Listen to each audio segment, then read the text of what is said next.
Welcome to Falling into 40 with Bailey and Jessica.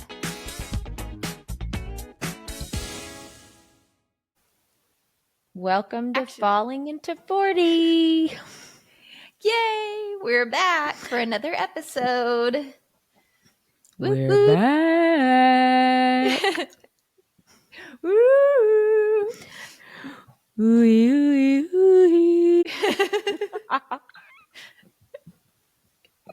That was your evil laugh. Mm-hmm. I don't know what kind of laugh. So if you haven't joined with us, this is what you're getting. Crazy. This is what you're here for. We do it. This is how we do it. Sha la la la la la la la.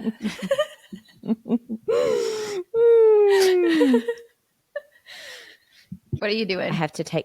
I'm going to take my gum out because I'm a smacker. And yeah, that gum gets to. So we're going to talk about friendship. Woohoo! A good topic. I love friendship. I think so. And hard in our season of life. It's one of the most difficult things, or something I find probably the most difficult in our season, just making time for that, which I think is so important. But it seems like everybody has different schedules, different things going on, different ages of kids at this stage, depending on, how old your kids are. Schedules are totally different. So that makes it difficult. And I think it's something we need to put out there and show the importance of and just kind of talk about today. So, Bailey, I agree with you 100%. It is so difficult to make sure your friendships are a priority right now in this season of life. And it is because of our kids and their activities, our activities. Lots of women have jobs, and there's just a million things that seem to get in the way of maintaining those vital friendships. And I think we did talk about this on another episode, that for me, while I'm not working this year at a job, at a place of employment, I am just as busy or more so busy, or maybe just in a different way than I was when I was teaching. So finding the time for friendship seems maybe a little bit more difficult because I'm not in an environment where I'm surrounded by people that I am friends with, like I was when I was teaching with you and our other coworkers. Mm-hmm. Well, and gone are the days of being able to spontaneously just leave and go do something with your friends, or go on a trip, or even just making the time to go have a coffee outing with your friend. It's difficult, and it takes pre-planning. You have to plan it days in advance. You have to find coordinating days and times that will work, and it becomes a lot of work, which again, you need to put in that work for your friendships. But at the end of the day, planning something, doing all of that becomes something that gets difficult. Sometimes you're so busy you can't even stop to make those plans with your friends. Yes. So I want to talk about how I recently went on a trip with my childhood best friend. Now, I had not seen her, and this is pathetic, in I think April or March would have been 7 years, and we're not quite there yet. Wow. So just shy of 7 years. And this is someone that lives 4.5 hours away. I mean, that's crazy. That means, and not because we just both have lives, and it just got away from us. So to celebrate her turning 40, we decided to go to California and so exciting. We were so excited to get to go. But like you said, oh my goodness, the planning that had to take place, the it was insane. I was, hoping everybody would survive. I had to make out a list, what had to be done, you know, what time Mhm. they need to be at this place, what time they need to be brought home, if anybody else goes in the car with us. I mean, just a whole Mhm. thing. Make sure the lunches are in the fridge that could just be grabbed and thrown in. So it was a real production, even getting to go. But I did get to go. And I want to say it was worth the entire stress of packing, of making sure everything was in order. And we were gone for 2 nights and we had about a day and a half together. And it was magnificent. It was so good for my soul. I laughed Mhm. so hard. I mean, from beginning till end. And I told her, I said, no more than every 2 years. But Right. because it does take a lot to plan that and do it, and it's Right. easier, a year rolls around pretty quickly. Mhm. We would love to do it once a year, but if we can do it every two, we're going to say, hey, that's better That's than realistic. Yeah. that's realistic. Yeah. And Mhm. especially being able to get away. So we Mhm. didn't just meet somewhere, which would have been equally as wonderful, but getting away to a spot that we're not used. I mean, it was just we were removed from our regular environments. And so that was really good. It was Mhm. really, really good. And I think it made me understand how important and vital my friendships are, and that I have to have them for my mental health. Right. I need to have friends and I need to maintain those friendships. And I think we've also talked before about making the effort. We Right. we do have valid reasons of not getting in touch, not staying in touch and staying on top of that. But when it comes down Mhm. to it, and I think that you said, hey, we need to remember to check on our people. And we Mhm. do. We need to check on our people. We've got to maintain and work. Friendships take just as much. Well, I don't know if they take just as much, but they require maintenance. Absolutely. And how easy is it to lose touch? Kind of like you said with your friend. Those types of friends are those middle school to middle age friends that, it doesn't matter the time that passes. And most people can say that they have those types of friendships in their lives that you could call them tomorrow and they'd be like, "Yes, let's figure it out. Let's do it." Or, you tell them news or things, like share things with them, and it's just like back to when I'm certain, like with you and your friend, it's just like back to when you were kids all over again, and it's like no time at all has passed. But what about new friendships, Jessica? Like, how do you feel in this season about forming new friendships, and is that something that's easy for you, or something that you really have a lot of experience with? I feel like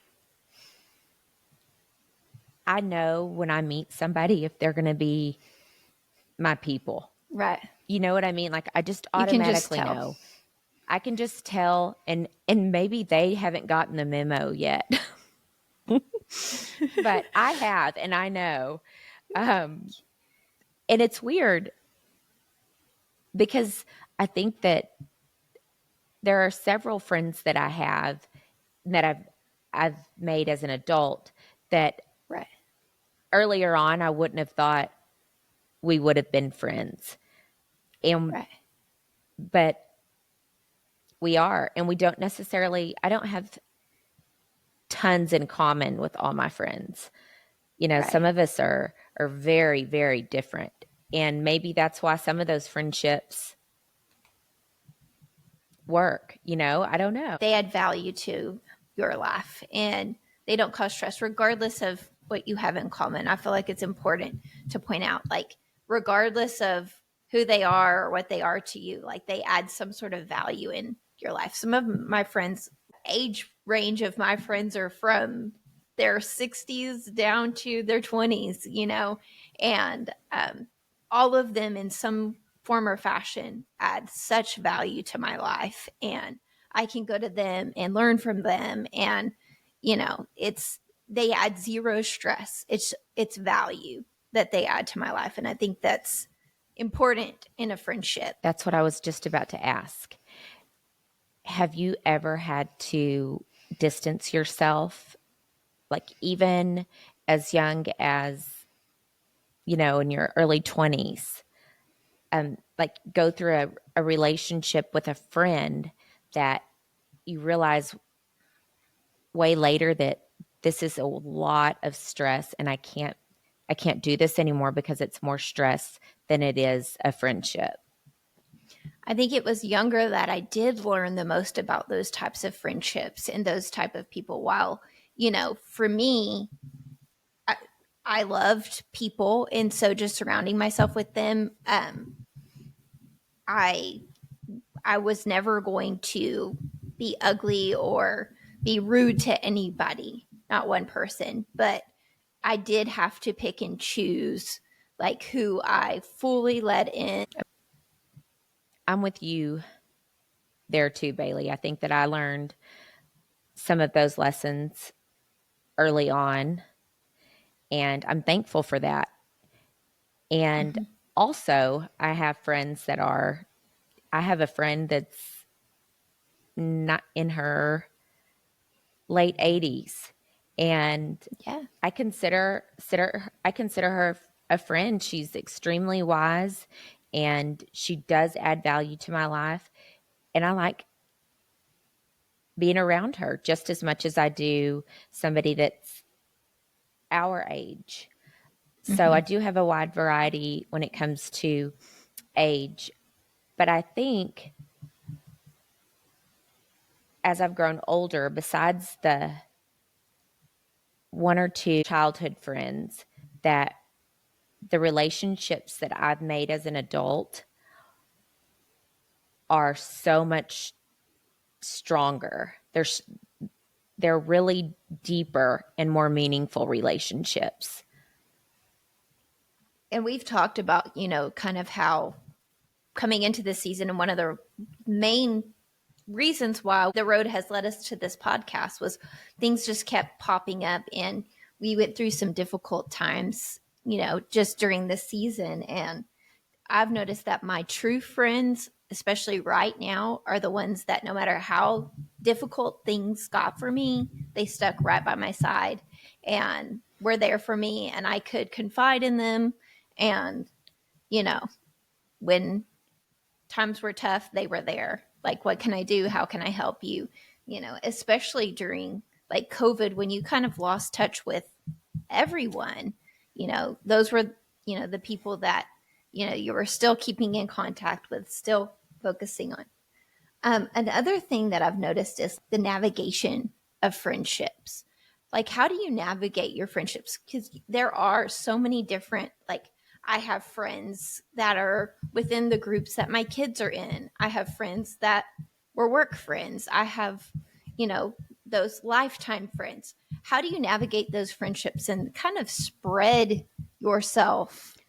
Because Jessica, I know, like, you are a person that is always there for your people. Like, how do you do it? Okay. Well, I don't know if I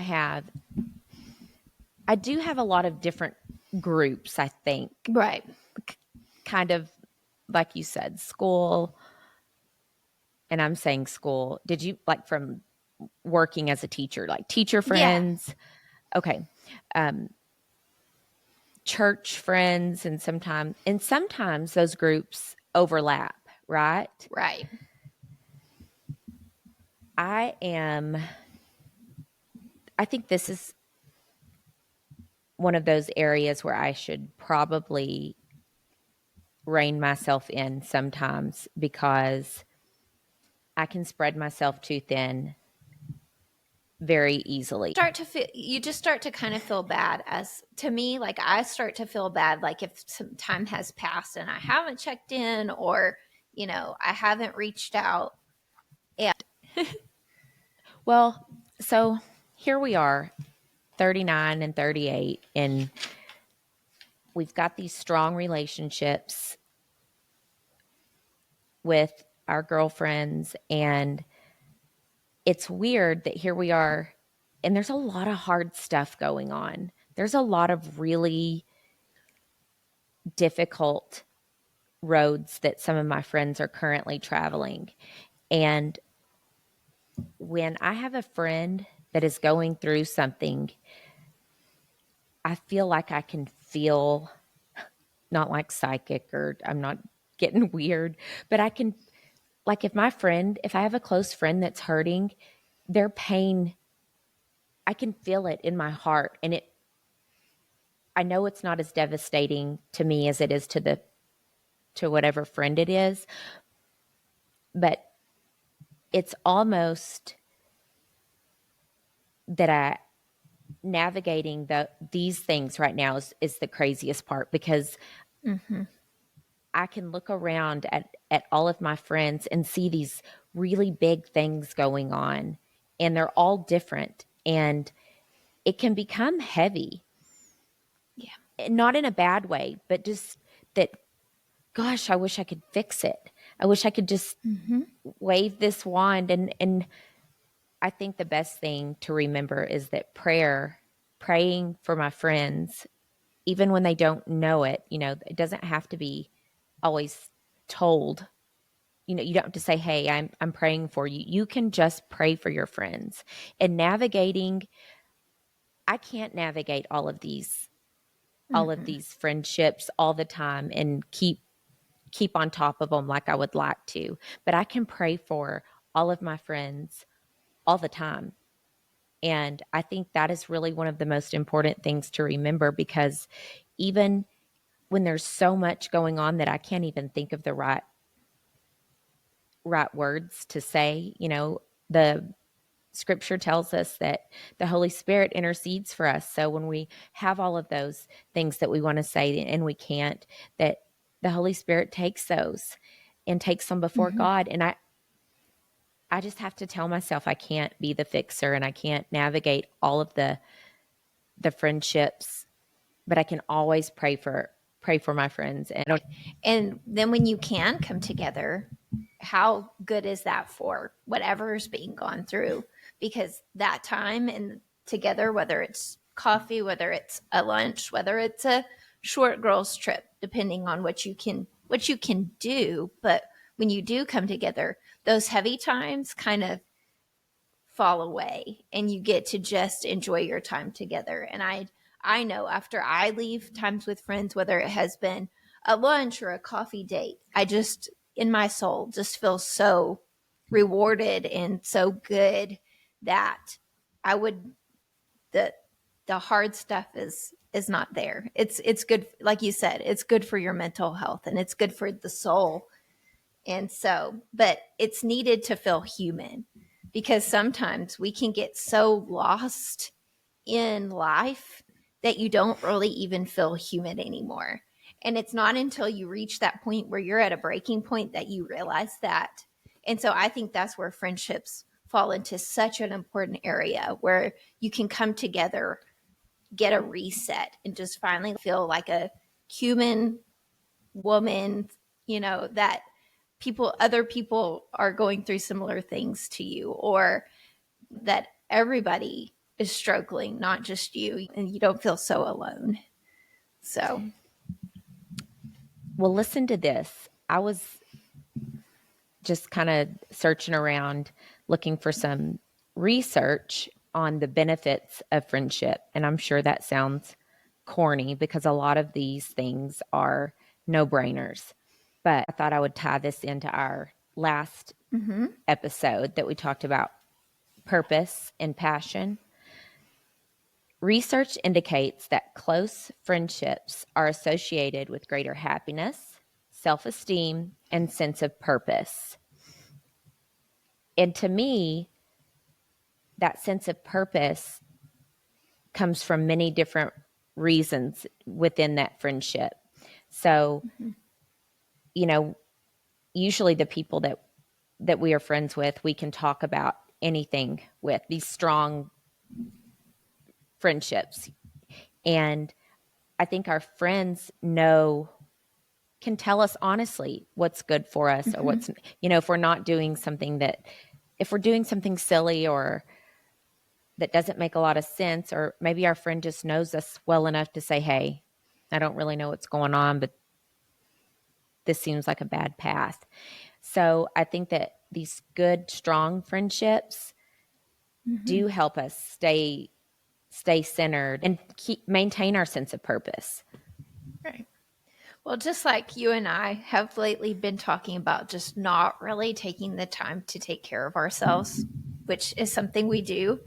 And so just even sometimes your text to me like, drink water, like actually eat a meal, do these things. You need to stop. This is not healthy for you.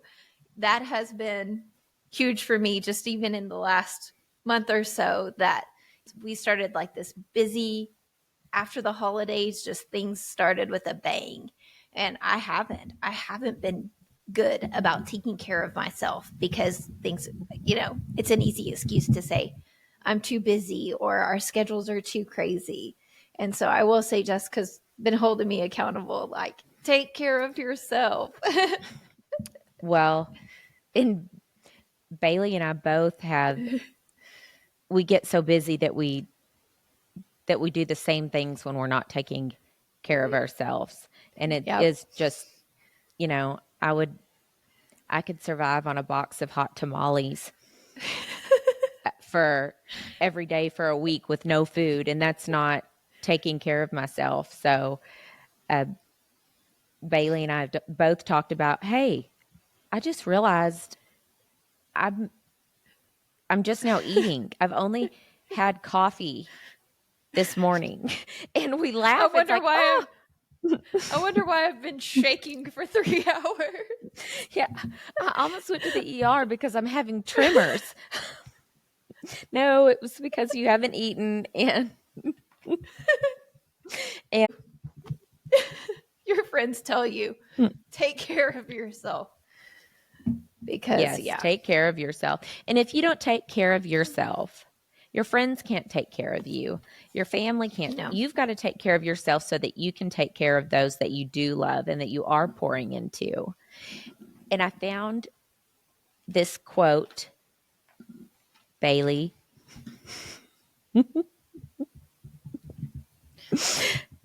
Because I wanted to have a quote. Why do you think I use quotes a lot? Yeah, and they're always...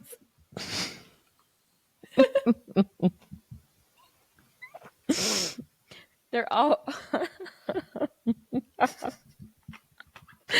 going to make me spit my water. I wanted a quote. And here it is. Okay. Hold on, wait.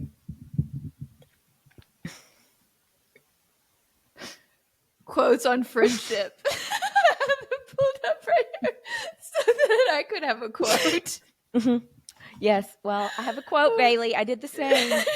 But we'll pretend I didn't say that, and I'm just this person that had this quote about friendship. But there are friends, there is family, and there are friends that become family. Author unknown. But it's true, right? Oh, yeah. Your true friends, like, you don't have to impress them. That need to impress falls by the wayside, I think, in this season of friendship. And you just roll with it. Because if I have had to, if Jessica was judging me based on that, she wouldn't be my friend anymore. No, whatever. Not true. But you're right. You don't have to worry. You can just be your complete self. You can have people come over when your house is a mess. You can have, I mean, those are the friends that you want. You don't want to have to. I have a quote about that. Oh, all right, quote up. The need to impress diminishes and vulnerability thrives. I don't know the author. Wait, say it again. The need to impress diminishes and vulnerability thrives. Yes. Okay. Yes. 100% yes. When people are vulnerable, which is really hard for some, especially if you've been burned or your heart's been broken. And it doesn't have to, if you've just had a bad experience in life, you're less likely to be open and honest about who you are. And listen, I'm an oversharer and it's an awful thing. I can tell you my life story in the first 5 minutes and maybe it's really a gift. So whoever I'm talking to can decide if they're going to, they're like yay or nay very quickly. So I can just get that over with. But I think,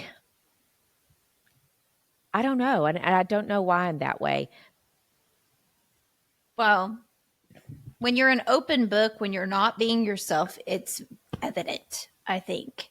Like, truly. Yeah. Like, when you're a person who's an open book and you're holding back or you're not being your true self, then I think that probably is almost giving off a different vibe totally. I can tend to be a little more closed off and not open up as much. And so that's something I have been working on my entire life, but I don't know. I'm more of a listener. But that's a good thing too, though, because that's who you are. Mm-hmm. You know what I mean? Mm-hmm. I read a meme the other day that said something about you don't have to quit oversharing because it puts you at a greater risk of getting hurt. And so, I don't know. I haven't really worked on it. I found another quote.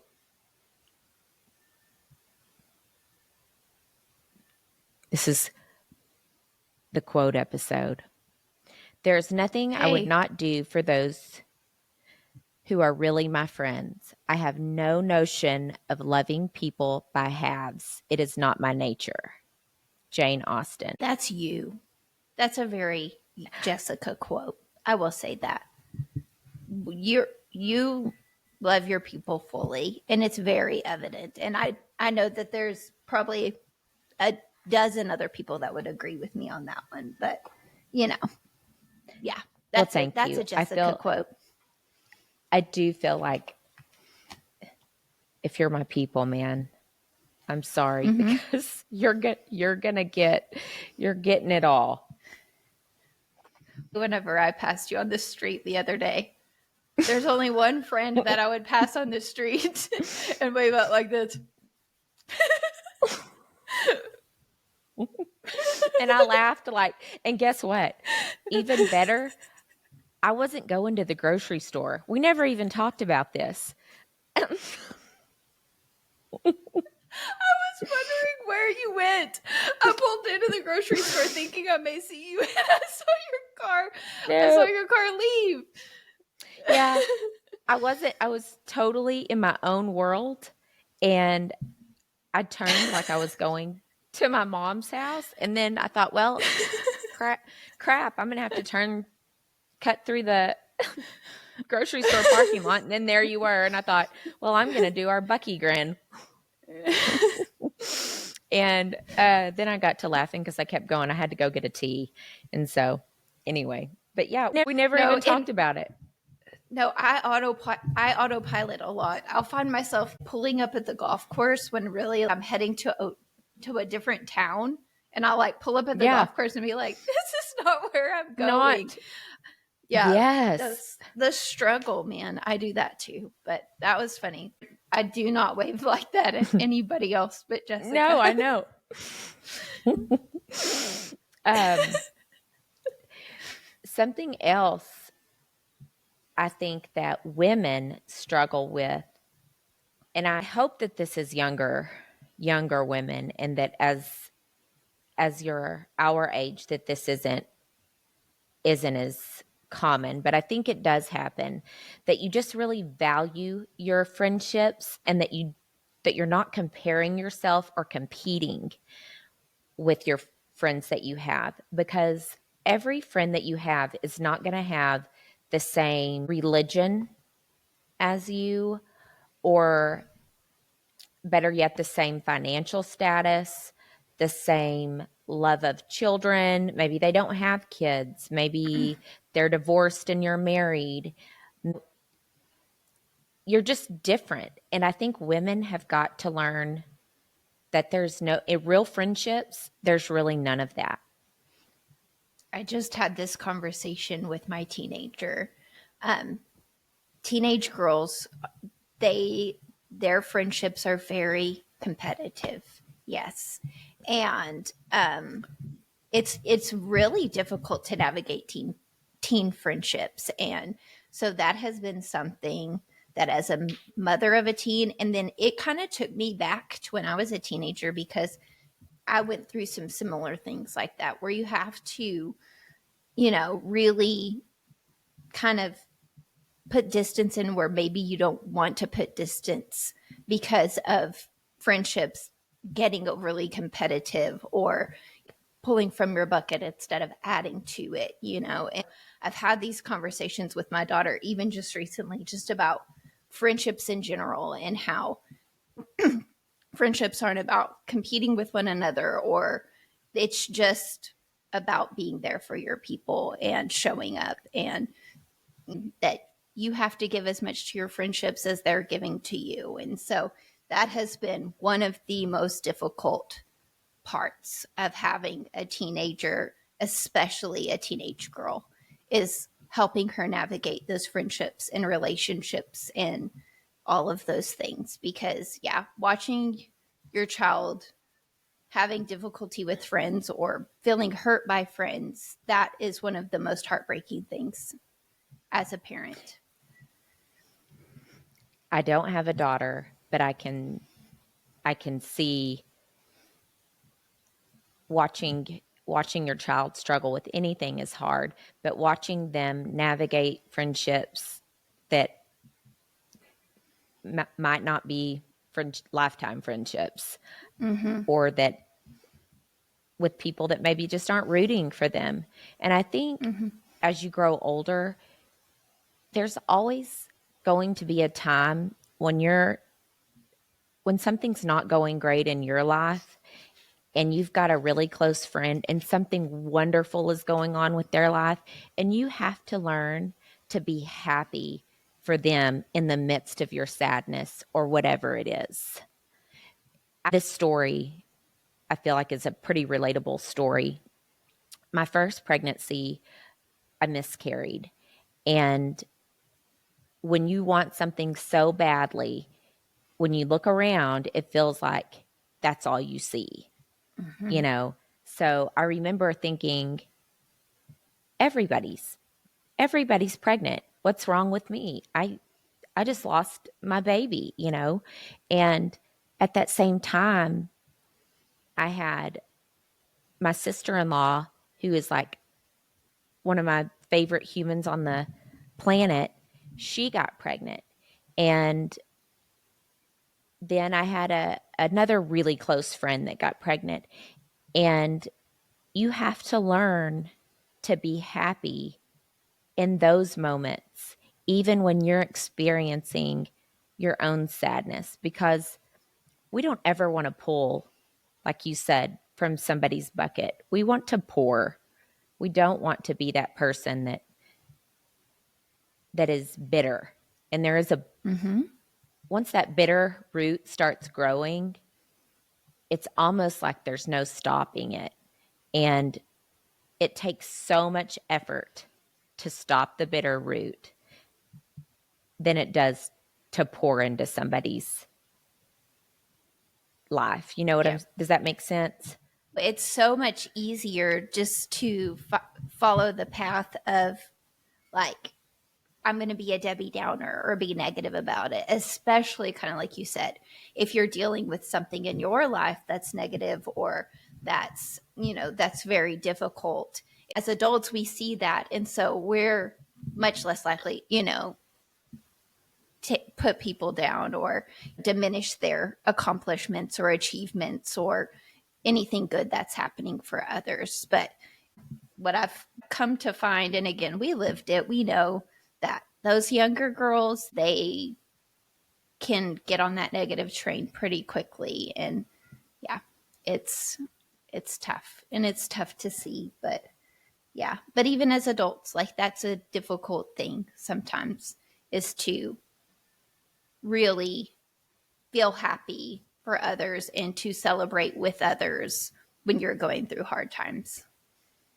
And that is one of those things that it doesn't mean that it's easy to do. But if you think about if it's somebody is we should do that anyway with people that we Right. know casually. But with our really, really good friends, we just have to remember we love them. We want we want great things for those that we love. And so you're not always going to be on the same track. Unfortunately, that's just the way it works. I also think, while talking about friendships, that we see a lot on social media of friendships that maybe aren't as deep or real as social media would make them appear. So it looks like there's a big group of girls and they're out and they're having a blast, and you're looking at it and you're getting on the Debbie Downer train and you're like, well, how are they doing that? Who's watching their kids? How do they have time for that? And again, we could beat this topic into the ground, but it's great for them, however they did it. And you don't know the whole story behind the photo. And you should always remember that what you see is not always what's real anymore. So, Well, and you talk about like friendships that are not as deep. To me, some of those friendships of mine are just as important as my very rich and deep friendships, because it is someone, although you're casually friends, you keep that relationship pretty positive. And so most of the time, my friends who are my more casual friends, we have much more upbeat conversation. We don't go the deep, dark conversations that some of me and some of my friends have.